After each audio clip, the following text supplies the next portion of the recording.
Willie Whittle. It shall be dope. This is the podcast. Let's get into it. This week has been a very trying week, and they all are. But I think this week is a little different to the extent of how life occurrences are making people have to deal with certain situations that they didn't have to see before. I'm going to talk about something personal, then I'm going to talk about not really political, but something that's like, it's on my heart, definitely. It's on my heart. So, most of the time when you have a conversation with a couple of people, or you have a conversation with certain people, that conversation may not go the way you want it to go, but it may go the way you needed it to go. And that was the conversation that I had earlier this week with one of my people at work. Dope conversation. Not even gonna lie to you, it was eye opening for me. Long story short, what ended up happening was I got read. Somebody read me, and it's been a while. I haven't been read in a long time. You know what I mean? Like, I haven't had somebody actually sit down and say something that makes me spark this investigation internally without me trying to come up with that idea. Like, most of the time I come up with the idea and then I say, well, let me look into this or let me feel this because of the people that I'm around, the frequency that we talk, or primarily what we talk about. So it's not bad. It's just one of those things that made me think of the conversations that I have and what's, potentially one-sided, or how should I be evaluating myself in my conversations. So in this particular conversation that I'm speaking about, I got read. I got essentially told that if I'm projecting this very confident, this very solid bravado, this person that says I have the confidence and I have the knowledge to do things, but deep down my self-confidence is struggling. It's low. And I took that into a state of, like, I really wasn't ready to hear that at the moment, to be honest with you. Like, it wasn't something that I was expecting to hear, but I appreciated the fact that I heard it. And once I did hear it, it threw me in this emotional situation, right? At first I was like, good night. Like, now I feel like I'm looking in a mirror. And the way that I explained it to my daughter, Jazz, I said, it's like, I don't know if people have done this before or do this. And this is something super simple. Like, you can do it today. When you go look in the mirror, do you go look into your own eyes? Do you stare at your eyes? Do you ask yourself the questions that you really want to ask you as you really soul deep conversation with yourself and say, listen, you can't hide from you. You can't hide from you. So have you ever looked into your own soul windows, right? For clarity. And I've done that multiple times. I do it on a regular basis, actually. But what I tend to find is that you can't hide from yourself, right? So then that was one of those situations that made me feel externally I couldn't hide from myself. But this was at work. And I had these feelings and everything, and I was shook. I'm not going to lie to you. I was shook. I'm a big dude. I got a lot of stature, and I was shook. Emotionally, in my heart, I was shook. And I contacted one of my friends, and I contacted definitely one of my best friends, my homegirl Natty. And she, like, when I talked to her, she definitely helped me understand, like, how I was feeling, which was important at the time. Like, it was really important. But what it took me to do was to really internalize what was said to me. and then actually say that that's true. So my self-confidence is pretty low. I started this podcast because I had something I needed to say. It felt therapeutic to me. There was a lot of stuff on my heart. There was a lot of stuff on my plate, and I did not know how to process it. And then I created It Shall Be Dope, and I started talking. I said, no matter what, I got a lot of love in my heart, and I'm walking this journey, right? So no matter what, it shall be dope. That's the whole concept of how we got here. And this is me being my authentic self, because you catch me every week, just my heart, everything in my heart is coming out on this microphone. But when I heard that, and then I thought about the environment, and I thought about the world that we're in right now, yes, I'm definitely putting up a shield. A quote that I heard today was, if I'm acting different, just know that I caught on. Just know that I know something, all right?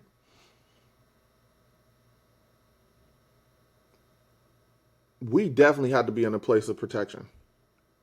And I'm not even going to say I have to be in a place of protection. I'm in a vulnerable place as it is, where I'm protecting so many people who's following behind me. I have a responsibility to those people to make sure that I'm solid.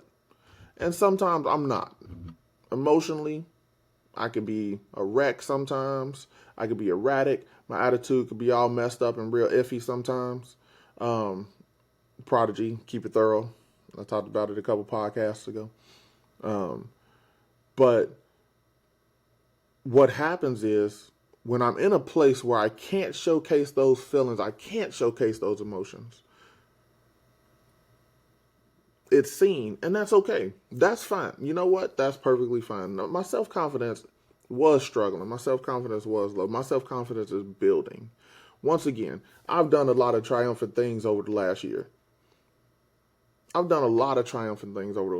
I'm turning them into not only small wins, but accomplishments, where I get achievements for these things, and I'm acknowledging the fact that I'm growing, and I'm going to continue to grow, because no matter who you are, whether you're 2 or 80, you're going to continue to grow. The goal is to continue to learn, continue to listen, and continue to understand.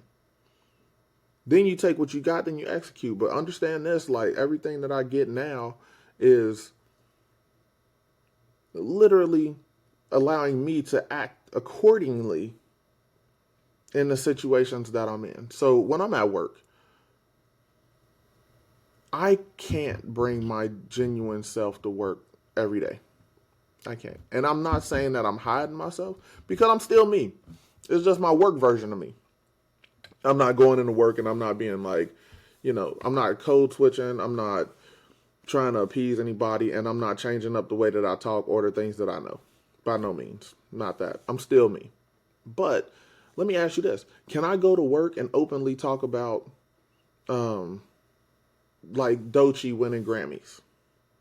Doechii won the Grammy. She killed that performance. That's the stuff that excites me. That inspires me. I can look on my floor, and no disrespect to the people that's on my floor or nothing like that. I can look on my floor, and there's honestly no one that I feel like I can have that conversation with. I'm sitting there doing spreadsheets, listening to everything, all kind of music. Usually, more recently, Boldy James, or please check out The Alchemist, Larry June, and 2 Chainz, which I was listening to the other day. And or some Earl Sweatshirt, like, this is what I listen to, and there's no knock, because everybody got something different in their headphones. So we're supposed to be different. That's the part about diversity that's supposed to be beautiful. We're supposed to understand and learn and be able to have different viewpoints, have different inputs, right? My input is different. But that doesn't make us supposed to be, besties or anything like that at work. I come to work to do the job. I can't have that conversation with those people, because they are those people. Like, they're who they are. They're who they are. That's not a bad statement. I'm not making it like that's a bad statement. I actually really like the people that I work with. I really like the people that I work with. But from a cultural bonding perspective, there are things that you bring home versus what you showcase outside. Um, I'm not a sports fan for real, like, and I say that with two jerseys behind me. But Pioneers, right? Pioneers. I'm not a huge sports fan as of now anymore because my mind puts it into a place of the construct of how the NBA, NFL, whatever is put together, and it's a bad business. And I'm starting to know too much, right? I'm starting to understand things and know too much to make me really sit there and be a fan of people who cry about it, but they make millions. I really like the WNBA, stuff like that. The Unrivaled League, which I've been watching Unrivaled games. This is where basketball has its heart. This is where women's basketball has their heart. They play, they mean it, right? So stuff like that. Um,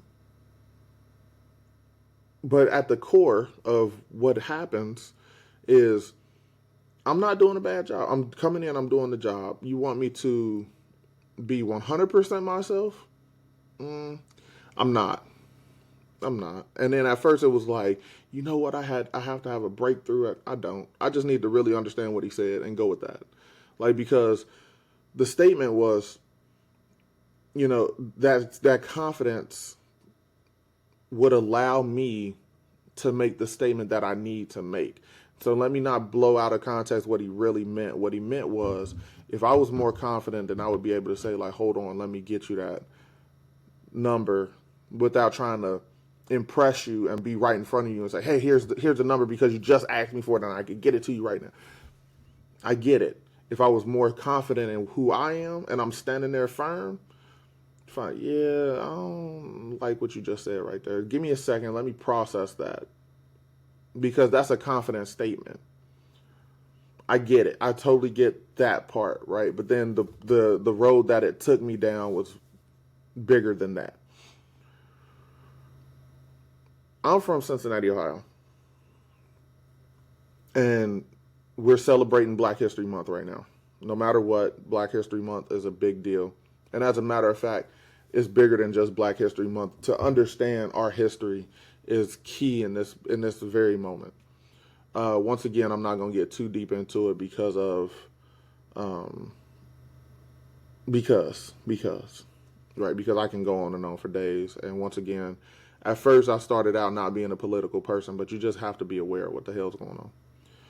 So in Cincinnati the other day, actually 2 days ago from today, so 2 days ago, there was a Nazi group, white power, anti-Semitic, I believe is the word, group standing on one of the streets, the overpasses that go over I-75, middle of Cincinnati, exit 13. It's called Lincoln Heights, zone 15. And they had their flags, they had everything to support their movement. The peaceful protest is what they called it. And how can my statement becomes, how do you have a peaceful protest with hate propaganda? There's no possible way to do that. Like, I don't think that that's even, like, it's definitely an oxymoron. Like, you can't have one and the same. It can't be a peaceful protest with hate propaganda. And I watched this situation brew, and I was after it was, I found out about it 3 hours after it was over with, so I wasn't involved. But my heart says I wish I was. I wish I was. Like, this is my home. This is Cincinnati, Ohio, is where I'm born and raised. So you see the hat, right? Cincinnati, Ohio is where I'm from. It's where I'm born and raised, and this happened down the street from where I grew up, or around the corner from where I grew up. My niece used to live over there, I had family in Lincoln Heights. I have my dad doesn't live too far away in College Hill. At any given moment, anybody that I know could be involved with this situation, and it could turn for the worse. But the main thing that it is solidarity. We have to stand up and do something. We have to stand up and do something. So when you see these things, it puts us in a position, a weird position too, because like the people of Zone 15 Lincoln Heights came out and they showed up. They said, "Nope, we outside. Here we come. Nope, we on the way. Grab our stuff. Let's go." And they showed up. And when they showed up, it was power by numbers. They were like, "Oh, the protest is over with." Whatever peaceful protest that they were putting up, this Nazi protest or whatever, it was like, we need to wrap this up. And the police was there, and they were trying to keep the peace. But the problem was, it's about the propaganda that's in front of you that rouse people up. That rouse people up. Like, and they were not there to just be peaceful. They were not there to preach a positive message. They were there to make a statement.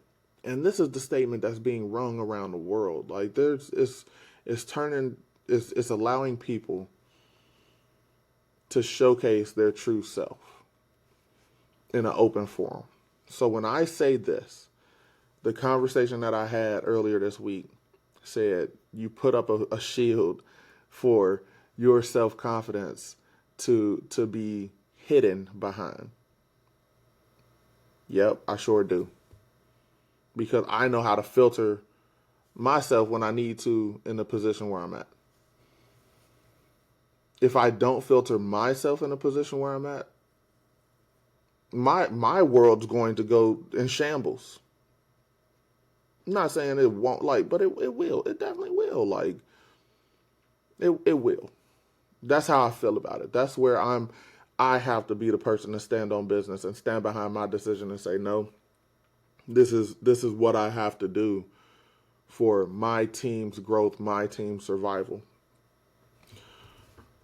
The same thing goes for all of the propaganda, the hate propaganda, the government stuff. Like I said, I'm not gonna get into it, but it's heavy. It's heavy. This is a true situation where you have to understand who you are, where you stand, and what you're gonna do. Just know if I'm acting different, I see something. That's clarity. That's clarity. Allowing us to see the truth and what's going on is a provision for clarity. Now, the version of clarity it's kind of funny because I kind of pre-write some of what I'm going to talk about. And sometimes it's like weeks in advance. So when I actually wrote down the title to this, it was against the Maeda song. And Maeda's dope, by the way. Don't get twisted. Maeda's dope. Her album, I can't remember the name of it. Her album that Clarity is on. There's a song called Clarity. It's her and Lucky Day. And the album, I listen to this album on loop. So Maeda, Maeta, dope artist, very dope artist. But that clarity was for something else. This clarity, like the concept of clarity here, is different because now my mind is different, my mode is different, my hustle, my grind is different, and then I feel like this is one of those times where if you don't know now, you have to know. You have to know. You don't know, what beef is until you get put in a position where truly somebody's in danger. Where truly you feel like there's an attack against your whole character. You don't know what beef is until you actually feel different when you walk into a certain place. You don't know what that's like to not even be able to go shop at certain places because you don't know if that person supports you or not. You don't know how this stuff feels sometimes. And if you don't know how it feels, then how can you really empathize with a person who's going through it on a daily basis. You can really sit back and say, like, I hear you, I'm feeling it, I'm talking to you, I got it. I got it. But then when we leave, you go do something, I go do something, and then it's different. I remember specifically me and Lex talking to my son's best friend's mom back in the day when he was in high school. And his best friend is a white dude. Cool fan. I love these guys. These guys are awesome, right? And the mom came and sat down with us, and she said, I never had to think about this until our sons became friends and they went to go hang out. She said, I had to equip my son with the tools of, if you guys get pulled over, if you guys get in trouble, you tell him, my son, you tell him to be quiet and you handle the situation. I had to equip my son for that situation. I never thought I had to do that. She said because when black people interact with the police, something goes south. She equipped her son with the skills to protect my son. So when we talk about putting up shields, trying to be who we are, in a place where sometimes we don't feel like we belong. Sometimes, yes, that's what happens. Sometimes, yes, that's exactly what happens. That's what happens with me. I can guarantee it on me. That's what happens. That's what I'm doing. That's what I do. I get the job done. I'm protecting my family. My family is here for growth. Anybody who's with me is with me. Okay, cool. But I know what I need to do now, and it's not from a personal level. This is from a perspective of what I'm built with. What's in my blood? I'm not angry. I'm not angry. I'm motivated. I'm purposeful. Killer Mike said it the best. One of my favorite mantras now: plot, plan, organize, strategize, mobilize. That's the plan. That's the move right there. That is the blueprint. So I'm not doing it out of anger, and I'm not doing it out of hate, because even after all of that, you still have to walk your mission with love in your heart. The love is what's going to separate a lot of this stuff. And make sure you make the moves that you need to make with love in your heart. As long as you do that, it shall be dope. Thank you. Have a great day, y'all. And be safe.